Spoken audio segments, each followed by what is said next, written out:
Check, there we are. Good morning, everybody. We are in Joshua 3 this morning, and the title of the message is Walking by Faith, which is something that it's difficult to do. All of us, we all actually do it in lots of different ways, probably all day long in our daily lives, thousands of times. You've already done it this morning.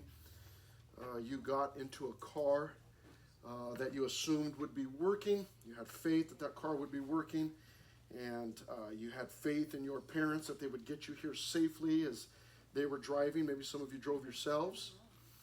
You came in here by faith that there would be a chair. You didn't bring your own chair. You were exercising your faith. Hey, they're going to have chairs there. I believe that. And then when you came in, you finally sat down. You exercised your faith once again in those chairs, that it was going to be able to hold you up, that it wasn't broken. And so it's something that we do just on the daily, all the time. Everything that we do involves faith, actually. And faith in different things, faith in different people. Faith in God, obviously, is the most important thing. And that's oftentimes the hardest one, right? That's the hardest one. You know, when you get up and go to the bathroom and you flush the toilet in the morning, I mean, you see the toilet there, there's water in there. You hit that, the handle, and it flushes, and you know that. But following God by faith sometimes is difficult because we cannot see him. We don't see him. He's not here face to face. We can't look at him and go, oh, okay, there he is, and now he's walking 10 paces ahead of me, and so, okay, I got to follow him, and so it becomes difficult sometimes. And so this chapter there's a lot in here, but one of the things that it does is it serves to give us some clue, some idea as to what walking by faith actually looks like, and we'll see that in here. I have broken this up into two different sections. And I actually, for a while, was going back and forth about should I cover chapter 4 also, because as is so often the case, I was reading through chapter 3 and thought, I don't know if there's enough there to fill up an entire service. And then after I got through it, I decided that we're going to actually cover Joshua 3 next week too. No, I'm just kidding. There's enough in here to fill up an entire service. But here's how I've broken down the passage. We're going to see different people. There's three different groups of people receiving instructions in verses 1 through 13. And then we will see the responding by faith in verses 14 through 17 to close us off. But we get into chapter 3, and beginning at verse 1, it tells us, Then Joshua rose early in the morning, and they set out from Acacia Grove and came to the Jordan, he and all the children of Israel, and lodged there before they crossed over. Now we're following Joshua and the children of Israel as they are leaving the wilderness and about to cross over into the promised land, or the land of Canaan. And they're going to cross over the Jordan River, or through the Jordan River, or under the Jordan River, or over the Jordan River. We're going to find out how they're going to get across. Because the Jordan River was not something at that time, at least in that place, that you could just walk across. And so there's obviously some concern there. But we're following along this journey, in case you're unaware as to what it is that's going on. They're getting ready to cross over into this new land that God promised to give them. And so as we follow along with them, we find them here. Right, Joshua rises up early in the morning. They set out from this place called Acacia Grove. They come to the Jordan. That's not Michael Jordan. It's not Michael B. Jordan. It's the Jordan River. He and all the children of Israel. That's all of the Israelites. And it's estimated by some that there could have been millions of people, millions of Israelites out there following Joshua at this time. They had previously been following Moses. Moses is now gone, and now they're following Joshua. And it says that they lodged there before they crossed over. It's one of those instances of, okay, we're on the move. All right, now stop. And we find stop and wait. Look at verse 2 as we get into this section. So it was after 3 days that the officers went through the camp. Now stop there for just a moment, because I want to point out this phrase, after 3 days. You know, there has been a tremendous amount of soccer taking place this summer, which obviously I love. We were just at a soccer game at the Rose Bowl on 4th of July here just a few days ago. We've been watching it every day. There's been Euro Cup has been on. That's all the teams from, well, not all of the teams, but lots of teams from all of the different European countries. And then there's been Copa America, but that doesn't exist anymore because our national team is out. And so I don't even want to think about Copa America anymore. But there's been lots of soccer just every day. And you know, it's been quite a challenge. It's made it quite difficult for me. Life has been hard over these, the last month, because I'm getting up in the morning and I'm trying to be productive. You know, I'm trying to study. I'm trying to get out and do a little bit of yard work. You know, I got to get out and get a little bit of exercise. And these games just keep showing. And then I'm faced with this challenge. Should I do what I need to do, or should I watch this game that is just so extremely important? And, you know, yeah, it's recorded and I could watch it later, but there's nothing like watching something live, right? And so it's made it quite a challenge. Now, those of you that are involved in sports, if you are involved in soccer, you will be familiar with this. And I know that other sports have this type of thing. I know that football does, and basketball, you know, but you get something called a halftime break. And, it's an opportunity for, the crowds that are filling the stadium to get up and get their nacho tots, or, to get their, refill their drink or whatever. But it's also an opportunity for you, if you're watching from home, to get up and go to the restroom. Okay, super important. And, maybe get you some more snacks or whatever, and then come back. For me at home, games are coming on in the morning. It gives me a chance to get up, refill the coffee, with whatever's left, come back, finish watching the game. But for the team itself, whatever team it is that's playing, that is extremely important, because it gives them one of two things. Well, it gives them two things. It gives them rest, first of all, okay? Soccer is constantly moving, and yeah, sometimes there's walking back and forth or whatever, but they play for 45 minutes, then they take a 10-minute break, and then they go for another 45, so it gives them a break. But it also gives the coach an opportunity to instruct the team, to say, hey, we're blowing it over on the right side, or listen, I need you to push up on the left, or we need to play some more direct balls through the center, or, it gives the coach an opportunity to give some instruction. And that happens in every sport. You'll always have the coach yelling from the sideline. And if you play sports, you know this. Coach could be yelling at you, and it's like, yeah. I'm trying to make sure I don't get hit in the head with the ball. Like, okay, yeah, I got it. And it's not until you sit down, you get your Gatorade or whatever, and then the coach can yell at you there, and then you're much more attentive, and it's easier to take instructions. Here in verse 2, it says, so it was after 3 days. You thought I wasn't going anywhere. You thought I was lost with all of that illustration. But after 3 days. Now, me being impatient, I think Joshua, you're there at the Jordan, man. It's been like 38, 40 years. Like, just take them across the Jordan. Let's go. Start building boats and make it happen. But that's not the correct way to do it.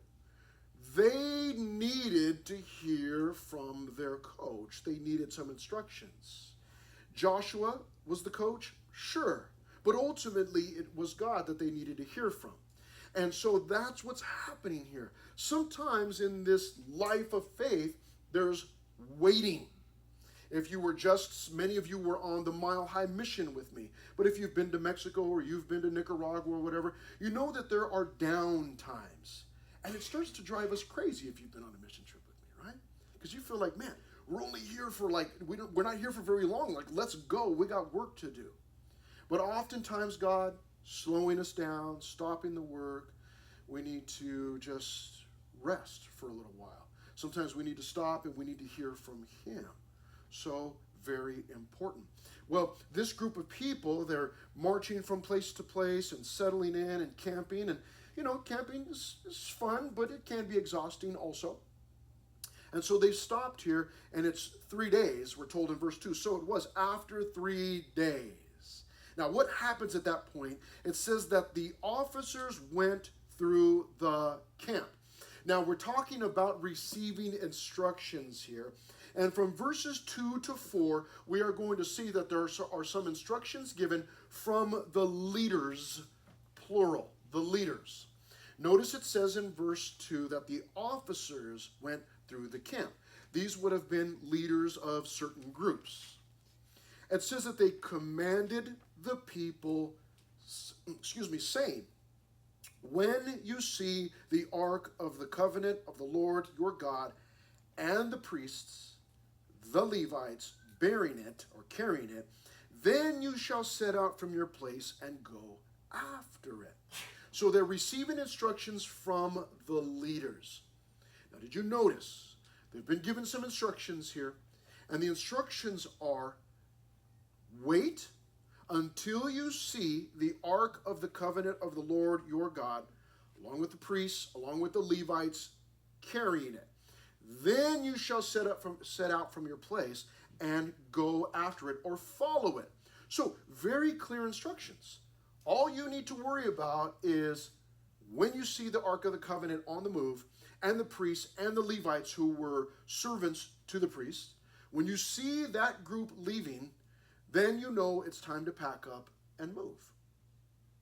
Now, it's good that these officers, these leaders, are giving instructions. It's always important to have some instructions, right? Especially if you're on the move somewhere, or if you're out, or, for you and I, if we're at an event or something, it's always important to hear some instructions. You need to know that this is when it's time to leave. So see there, in their halftime, they get some new instructions here. Now, it goes on to say in verse 4, yet there shall be, and these are part of the instructions, yet there shall be a space between you and it. You and it, yes. The Ark of the Covenant of the Lord. We'll talk about that in a moment in case you're not familiar with what that is. But they needed to leave some space, and that was about 2,000 cubits by measure. Now, a cubit generally was the length between the fingertips and the elbow. That was a way of measuring things. Okay, so 2,000 of those, as you can imagine. They needed to leave some definite space in between them and the Ark of the Covenant, the priests and the Levites. And he goes on to say, or the officers, these leaders go on to say in verse 4, do not come near it. Okay, clear. Do not come near it. That you may know the way by which you must go, for you have not passed this way before. So this is your first time coming this way. And so what you need to do is you need to keep your eyes on that Ark of the Covenant, and whichever way it goes, then you keep some distance, and then you'll know which way it's going. Now we'll get to that, but we'll get back to that in just a moment, but let's talk about the Ark of the Covenant for just a moment. How many of you have seen Indiana Jones? You've seen the Ark, you've seen the one with the Ark of the Covenant on it, okay? Now, in my mind, that is exactly what the Ark of the Covenant looked like. And maybe from the descriptions that we have in the Bible, seems to me like, it seems like it was a pretty good, rendition of the Ark of the Covenant, okay? But this was, I'll give you a quick breakdown. The Ark of the Covenant. I say Ark, you might think Noah's Ark. And this was like, oh, it's a huge boat. No, actually, the Ark of the Covenant was a smallish, I say smallish because it wasn't a large boat. It was a box that God had instructed Moses, the former leader, he had instructed them many years prior to this to make this box. And it was made out of a certain kind of wood, and it had a certain kind of, or it had gold overlaid, and they were not allowed to just touch this box. They had to make some rings. He called in all the artists. God said, I want that artist and that artist, and I want them to come and make this box. And they had to make these rings, and they would put poles through it, wooden poles, and then they would be able to lift that box up on their shoulders and carry it so that they wouldn't touch the box. They needed to know that the box was holy. I don't mean holy because it was made out of wood, so it had holes in it. That's not what I'm talking about. We'll talk about why that was in just a moment. But they needed to have that understanding that only the priests, only certain people could carry it, and even them, they couldn't just pick it up with their hands. In fact, later on, someone actually dies because the box was going to fall over, and they put their hand out to stop it from falling over and died because of it. And so they needed to have some respect for this box, and we'll find out why here in just a moment. But the Ark of the Covenant, was this box that God instructed them to build, and they were going to put certain things in it. Now, on the top of that box, there was a gold lid made out of gold. And on top of that lid, there were these two little statues of angels, or called cherubim. Okay, you may from time to time come across pictures of something called cherubim, and basically in nowadays cherubim are these chubby little naked angels. Okay, and they've got wings. Okay, however, that's not biblical. Okay, there are no chubby baby angels. Excuse me. Okay, but these were angels that had wings. These two little statues that were part of the lid, and the angels, the wings faced each other and kind of covered themselves or whatever. But here's the deal. Let me read something to you from Exodus 25:22. Exodus 25:22. Here's where God is speaking about this Ark of the Covenant. He said, "And there I will meet with you, and I will speak with you from above the mercy seat." That's what the lid was called that went on top of the ark, this box. He says, "From between the two cherubim, which are on the ark of the testimony." Now you're going, wait, Ark of the Covenant, Ark of the Testimony. What is it? You're talking about a box? Is it an ark? Is it, what is this thing? It was a box. There are different words used for it, but the Ark of the Covenant or the Ark of the Testimony, same thing. So God says, "From between the two cherubim, which are on the Ark of the Testimony, about everything which I will give you in commandment to the children of Israel." So God points out to them that this box has a special lid, and it's got this golden lid with these two angels on it. And God is instructing Moses and telling Moses and the people that I'm going to be, basically, it was called a mercy seat. So you get this picture of God sitting on that lid and communicating with Moses or with the priest or with the people. So it becomes this place for the people that would signify the presence of God.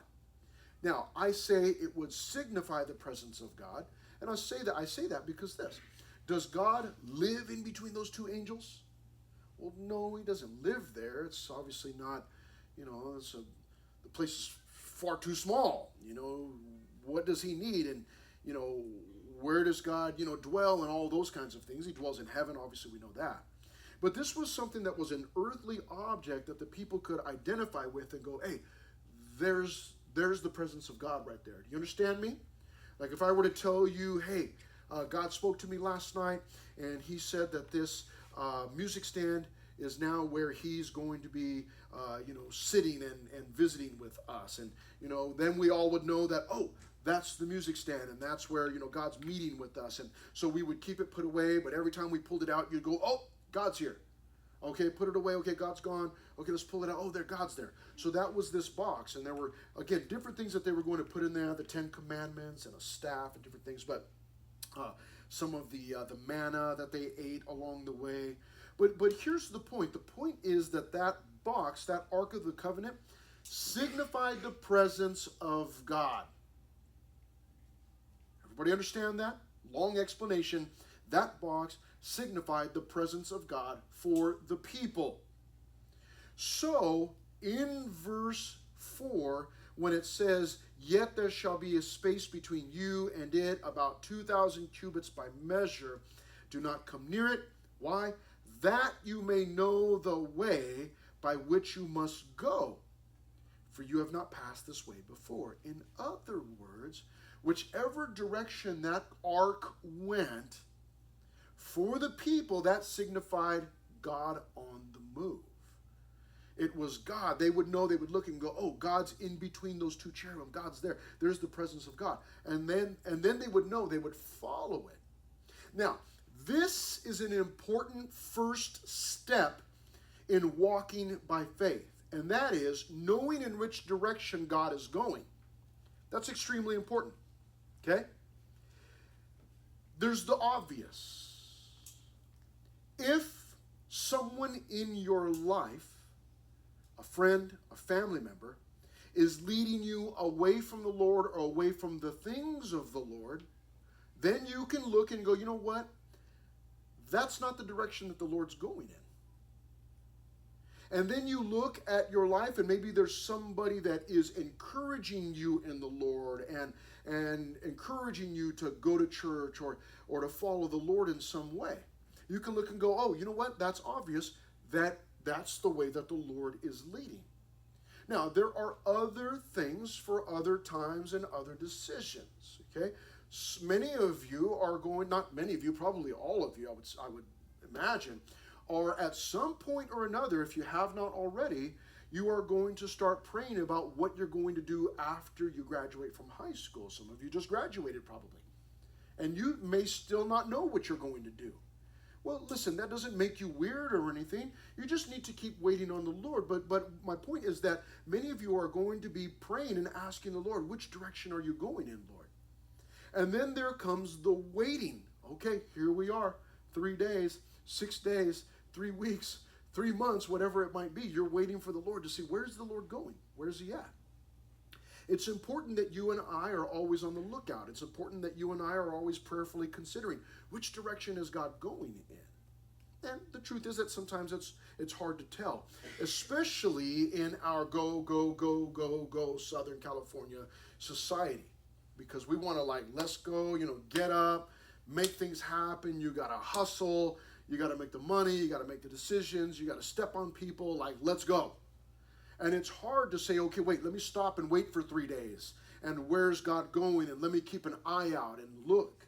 But when we get to Ephesians on Wednesday nights, in fact, it's coming up this coming Wednesday, that we need to be aware or walk circumspectly. That means we need to be aware of our surroundings and knowing, hey, which way is the Lord leading? And then it starts to become easier to see. It starts to become obvious. You look at society and the direction that it's going in. It becomes easier to see that, oh, okay, that's not the way the Lord is leading. That's obvious. It becomes easier to see those things. But to know which direction the Lord is going in, that's the first step in knowing, or walking by faith, following God. Okay?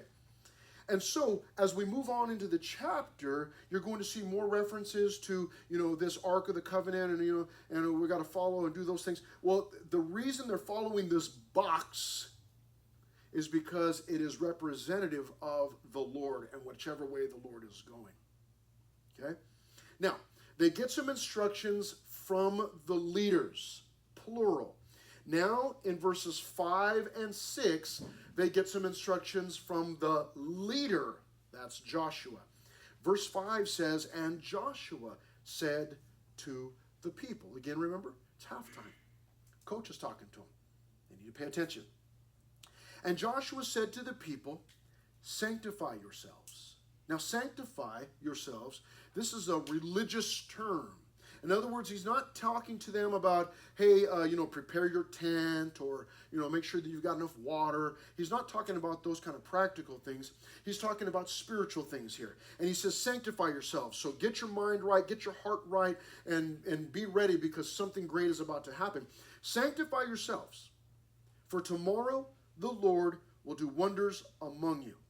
Okay, so we have, seems like a day or two in between. The leaders come and they say, listen, in 3 days we're going to march. Now Joshua's talking to him and saying, listen, tomorrow we're going to go. He says, tomorrow the Lord will do wonders among you.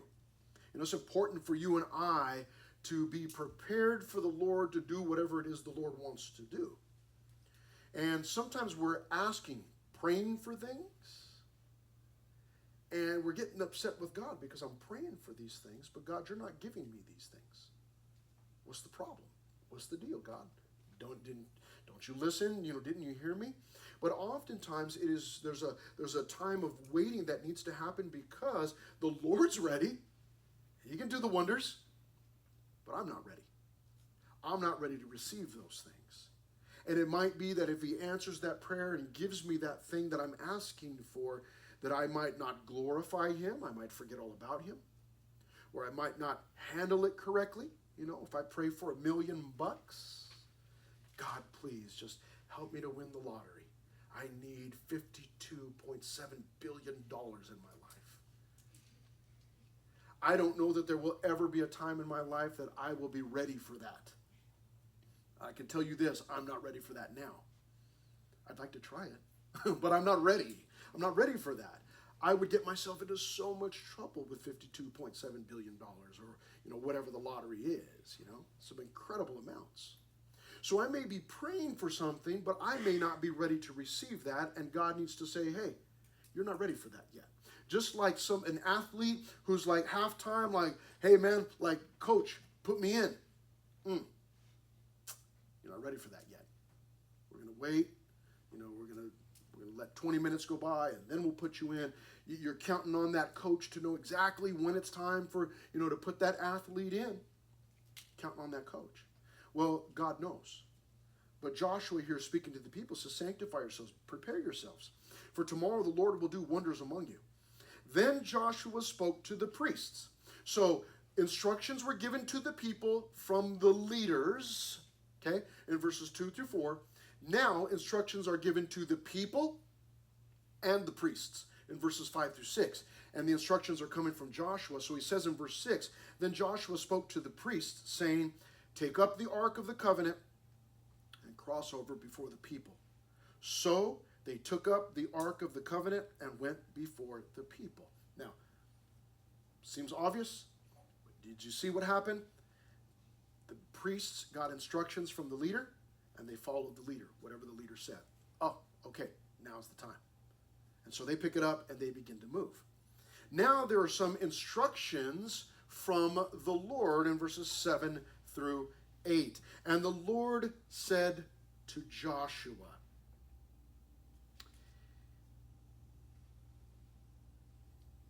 this day I will begin to exalt you in the sight of all Israel, that they may know that as I was with Moses, so I will be with you. Now, let me point something out real quickly. I love this.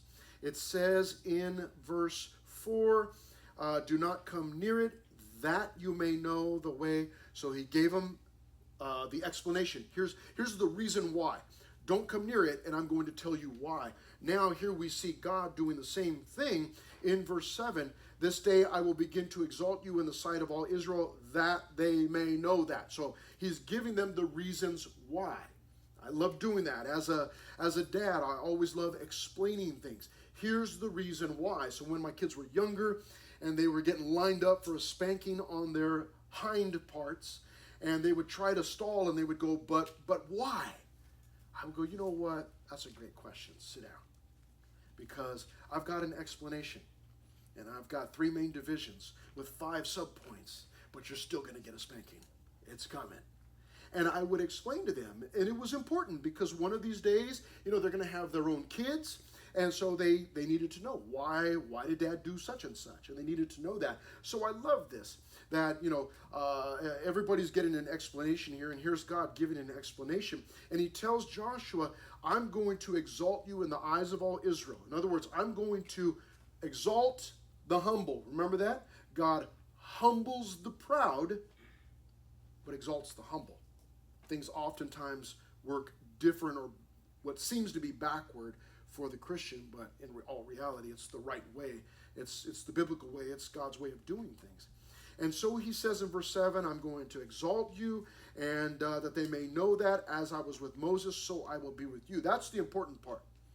It's not that Joshua, man of war, he's a great leader, that he wouldn't be any of those things if God were not with him. That's the important part. That's what he needs to be known by. God was with this guy. Verse 8, God still speaking, you shall command the priests who bear the ark of the covenant, saying, when you have come to the edge of the water of the Jordan, you shall stand in the Jordan. Seems funny. Now, he gets some instructions. There's instructions coming from the Lord. They are to Joshua, and he's instructing Joshua, tell the priests, they're carrying this ark. When they get to the water, they need to go into the water and stand in the water.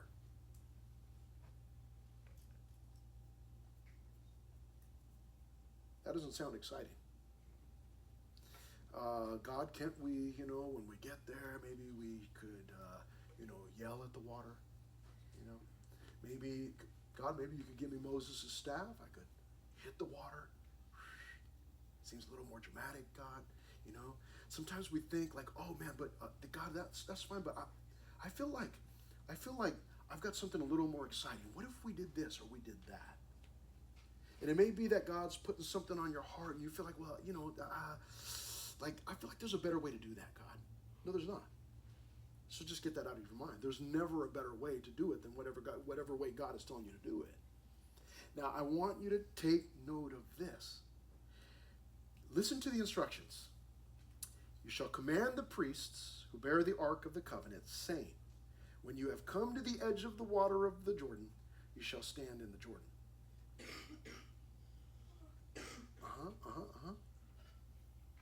What else? What else? Nothing. That's it. Just go in the water and stand there. You know, we want the whole plan, right? Like just give it to me, God. Tell me the whole thing. You know why we want the whole plan? We want the whole plan so we could go, oh, Lord, the first 9 steps, that's a waste of time. Let's just jump to step number 10. Nah, that is not the way the life of faith works. Walking by faith requires one step at a time. And I will be the first to say that it is excruciating. It's painful. Because I want to go. Like, let's go, God. 20 years old, I got saved. Something hit me. The reality that I had wasted 20 years of my life. So from that point that I got saved, I have had this sense of urgency in my heart from that time, from 20 years old. And sometimes that drives me in the wrong direction, and I'll tell you why. Because I feel like I wasted 20 years. I don't have any more time to waste. Let's go. We got to get things done. Bam, bam, bam, bam. Like, let's go. Let's plan some things. Let's go. Come on. Everybody's going to die soon. Like, let's go. And so it's painful sometimes when God is telling me, okay, listen, here's what's going to happen. Here's the plan. Get to the water. Stand in the water. And then what? No, there is no and then what? It's just you do what I'm telling you to do. That's the life of faith. It's one step at a time. One step at a time. It's hard. It's hard. But the individual, the young man or the young woman, who learns to wait on the Lord, just let the Lord do it when He's ready. And you got to find that balance because you do. You want to understand that time is short. We don't have much time at all. It's going quick. But we got to find that balance of, okay, I'm going to wait for the Lord. But then when the Lord says go, you got to move. You got to move. You got to go. So He tells them, when you have come to the edge of the water of the Jordan, you shall stand in the Jordan. That's it. Those are the instructions. There's one more set of instructions, and this is from their leader again. This is Joshua again. Yes, he spoke in verses 5 through 6. He speaks again in verses 9 through 13. So Joshua said to the children of Israel, come here, and hear the words of the Lord your God.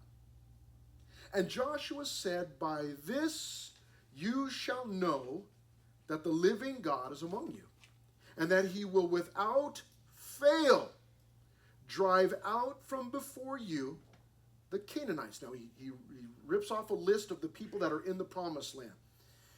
The Canaanites, the Hittites, the Hivites, the Perizzites, the Girgashites, the Amorites. That looks like Amaroites, huh? Amorites and the Jebusites. He's going to drive them out, Joshua promises them. Verse 11, behold, the ark of the covenant of the Lord, again, the presence of God, of all the earth, is crossing over before you into the Jordan. Now,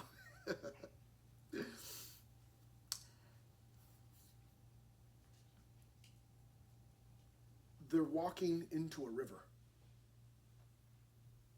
And we'll find out here in just a moment, like how big of a deal this is. But they're walking into a river. And, you know, we're in Southern California. Our rivers are streams. Okay, we don't really have rivers here. Near where I live, there is the mighty Santa Ana. I call it the mighty Santa Ana. And every time we're, driving, certain places, in the vicinity of, for crossing over into Redlands, going to go do some shopping, you cross over the Santa Ana River on the freeway bridge, and you look over. And usually that mighty Santa Ana River is about this wide, about this deep. There's nothing in there. Occasionally, when it was raining a lot earlier this year, the end of last year and this year, there was more water. And it's like, oh man, look at the river, man. I wonder if it's going to overflow.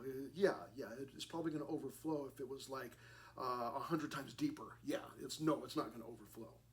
There's nothing there. It's desolate. We don't really have rivers. There are some places that you can go to, up in the mountains or whatever, and you see, oh, man, look at this river, Yeah, man, that's a mighty river. It's 5 feet wide. Wow. We don't really have those. Some of you have traveled. You go to other places, other countries, or even other states. You see rivers, and you're like, oh, man. Okay? The Jordan was one of those, oh, man, rivers. It was wide enough that God was going to need to perform a miracle in order to get them from one side to the other. And so, they're being given instructions here. And in verse 11, the ark of the covenant of the Lord of all the earth is crossing over before you into the Jordan. Now, therefore, take for yourselves 12 men from the tribes of Israel, 1 man from every tribe. And it shall come to pass, as soon as the soles of the feet of the priests who bear the ark of the Lord of all the earth, I like that title, shall rest in the waters of the Jordan, that the waters of the Jordan shall be cut off, the waters that come down from upstream, and they shall stand as a heap. So he's telling them, once the priests go into the Jordan River, when they stand in the river, God is going to cut the river off. And whatever is below them is going to keep flowing, and whatever's above them coming is going to stop. Now, God has done this before, but these people were, well, at least most of them were not around for it. So it's still a challenge to their faith. Had they been there, they might have gone, oh, remember when we were leaving Egypt and, we saw it happen. Well, there's only a few of those people left that were there for that. And so the rest of the people are like, well, I heard that it happened, but I've never seen it myself. And so there's this challenge to their faith. But did you notice something odd there in verse 12?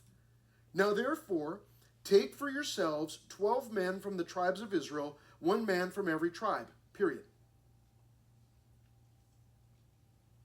I thought everybody was going. They are.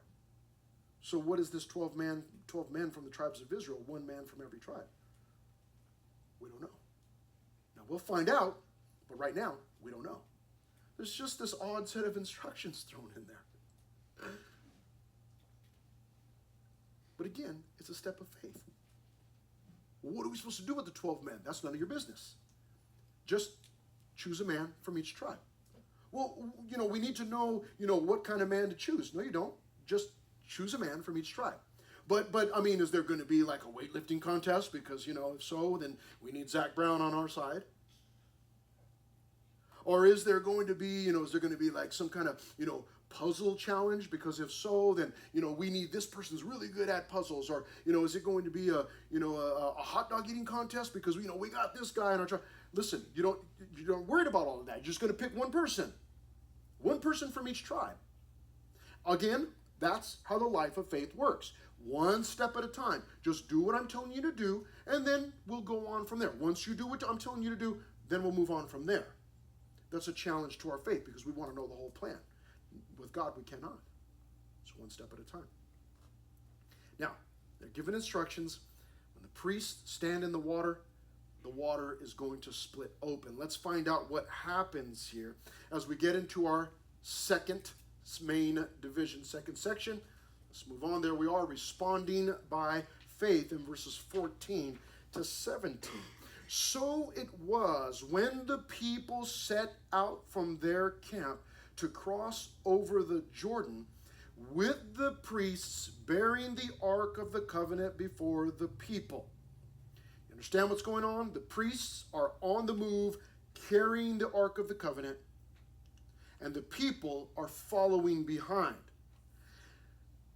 We see them following the leader in verses 14. Very simple point, but very important point.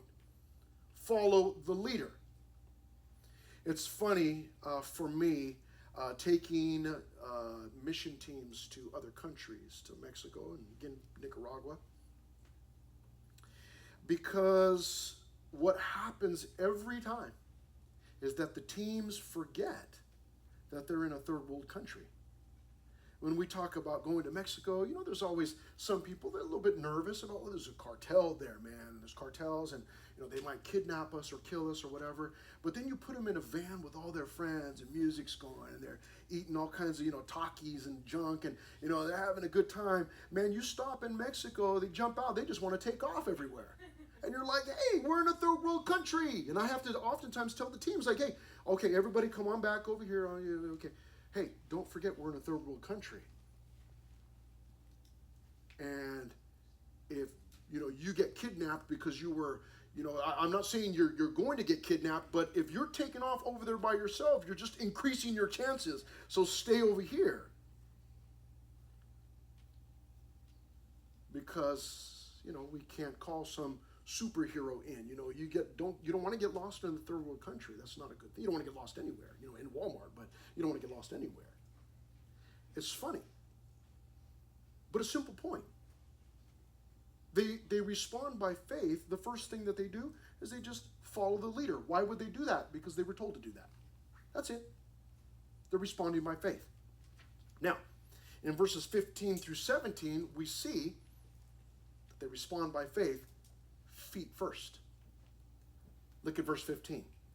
And as those who bore the ark of the ark came to the Jordan, the people that the priests that were carrying the ark came to the Jordan, and the feet of the priests who bore the ark dipped in the edge of the water, for the Jordan overflows all its banks during the whole time of harvest. So evidently it was overflowing at this time. As these priests get to the edge of the water, they continue to walk in. Now, here's what they're doing. They're responding by faith, feet first. Whatever God tells us to do, the life of faith, whatever he tells us to do, we want to go feet first. Thinking about it, that's great. Praying about it, that's great. But at some point, you got to move. And your faith oftentimes is going to be on display, and it is going to be developed as you go feet first. You actually begin to take a step of faith, and you go. Now, why are they doing this? Why are the priests doing this? Because that's what God told them to do. That's what Joshua told them to do. That's what God told Joshua to tell them to do. So they are responding to what God said. That's how this works. I've shared this with you. Some of you have heard this before, but if you have, please be patient with us for a moment. But about 6.5 years ago, our pastor came to talk to me to ask me to pray about coming to be a youth pastor here. And so my family and I began to pray. No opinions, didn't ask anybody what they thought, didn't care. Didn't ask, well, how much does it pay? Do I get bennies? Are there benefits, involved? Or, well, how big is the group? I'm not sure that, none of that mattered. All we did was pray. Didn't care if was there a budget? Was there a high school room? I don't care. Don't care about those things. I just want to know, what does God want me to do? And I had told my family, given specific orders, like, hey, we're not going to talk about this amongst ourselves. Even my family, we're not going to talk about this amongst ourselves. I don't want anybody's opinions. We're just going to pray. I just want you to pray. And then my son and I, that year, we went to the men's retreat that for revival, actually. And we were standing out front, and he brought up the subject of me coming to revival. And I'm like, dude, you can't follow instructions? Told you we weren't talking about that. And he began to point out some obvious things like, what about this? This happened and this happened. And because things were lining up. God was lining everything up. And then he said to me, just before we went in for the Bible study, he said, if somebody came to you, you're a pastor, he says, if somebody came to you and they were praying about which direction God wanted them to go in, and they told you this happened, and this happened, and this happened, and this happened, he says, what would you tell them? I said, what do you know, man? You're just a dumb kid. I didn't say that. I was like, man, I'd probably tell him it sounds like the Lord is calling you in that direction. But there was one more thing that was lacking. Circumstances come and go. They change. What doesn't change? What doesn't change is God's word. And we went into the meeting area at that men's retreat. And we got in there for worship. Worship started. And then the pastor stood up and he opened up to Matthew chapter 4. And he began to read through a small portion of Matthew chapter 4. And he was talking about Jesus choosing the disciples. And he says the disciples left their nets and followed Jesus. And God spoke to me in that sanctuary, in that meeting place. And he said, you got to set down your safety net and you got to go to revival, be the youth pastor. I said, yes, Lord.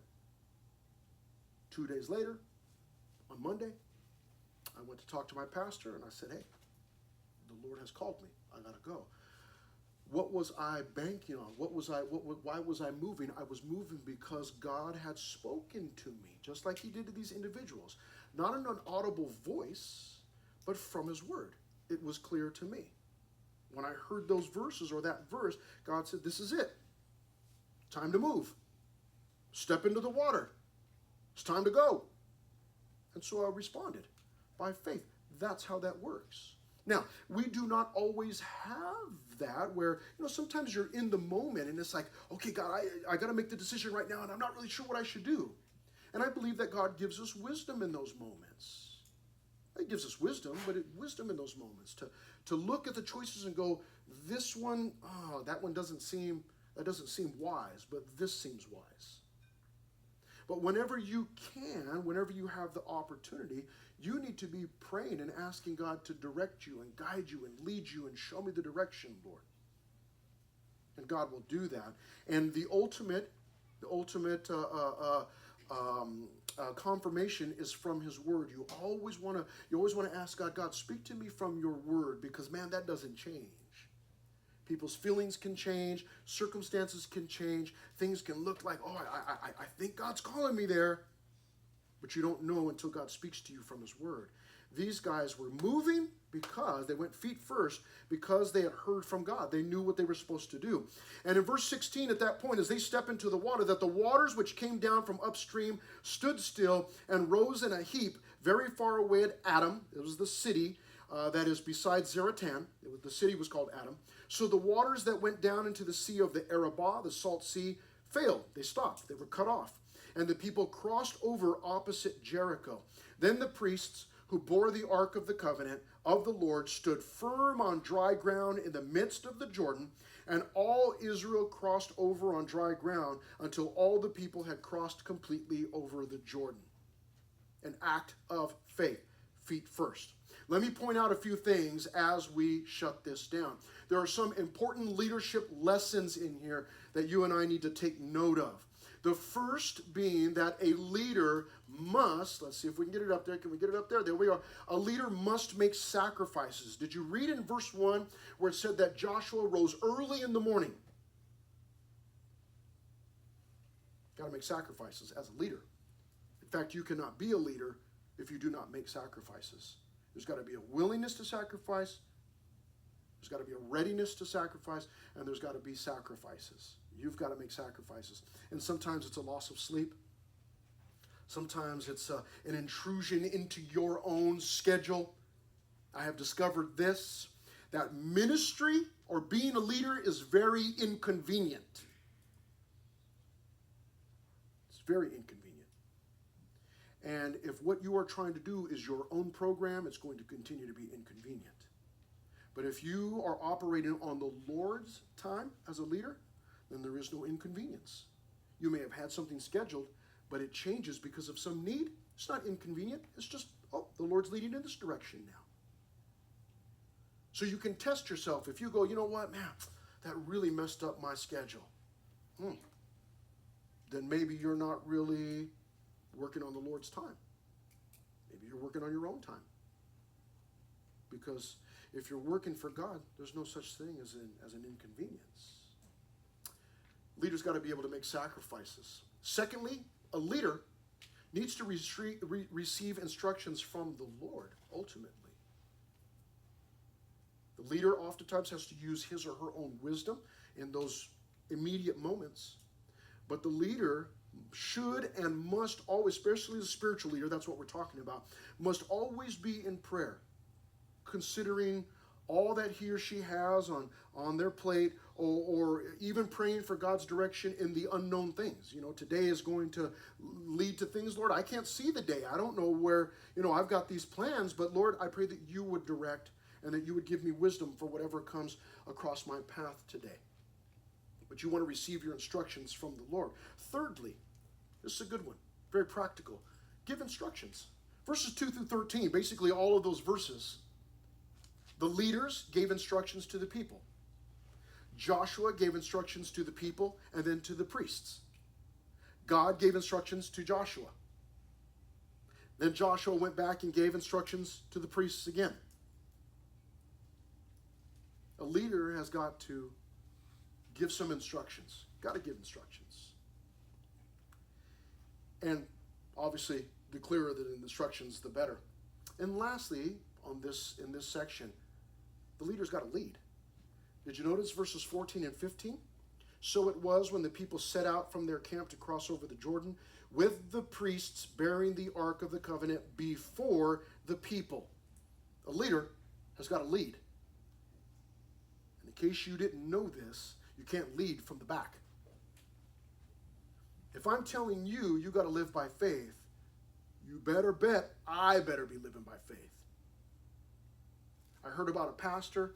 He was interviewing for this new job at a church, and there was this other group of pastors that were already there, assistants, and they were interviewing this guy, and they told him, well, hey, here's the deal with this job, and then they said to him, we have very little money to give you, but we're going to give you this home to live in or whatever, and you're not going to have much to live off, and can you live by faith? This pastor said to them, well, how about all of you guys take a cut and pay, and we'll all live by faith. The leader's got to lead. If I'm a leader and I'm telling somebody to do something, then I either have done it myself already or I'm taking you there. Let's go. Follow me. And then, lastly, let me say this, because there are some lessons, because not everybody's a leader. Not everybody's a leader. But every leader needs to be a follower. Not everyone's a leader, but every leader must be a follower. A good follower is going to do just a few things here. Let me point these out. Receive instructions. You've got to be willing to receive instructions from your leader, whoever the leader is. You've got to be willing to receive instructions. These people did it all throughout the passage. The people are receiving instructions. The priests are receiving instructions. Joshua is receiving instructions. A good follower is going to receive instructions. Secondly, and almost lastly, where are we at? Oh, there it is. Have confidence in your leader. If you're a good follower, you're going to have confidence in your leader. If you do not have confidence in your leader, find a new leader.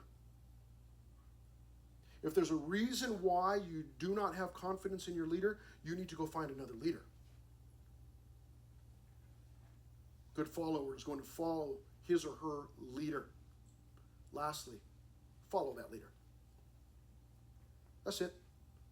The leader's leading. The leader's doing what he or she is supposed to be doing.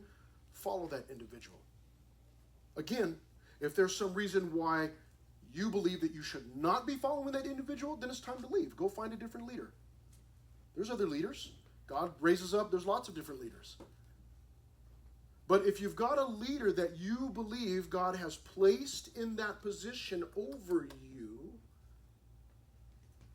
then you need to have confidence in that leader and then follow that leader. That makes a good follower. And it's going to make whatever is happening a success.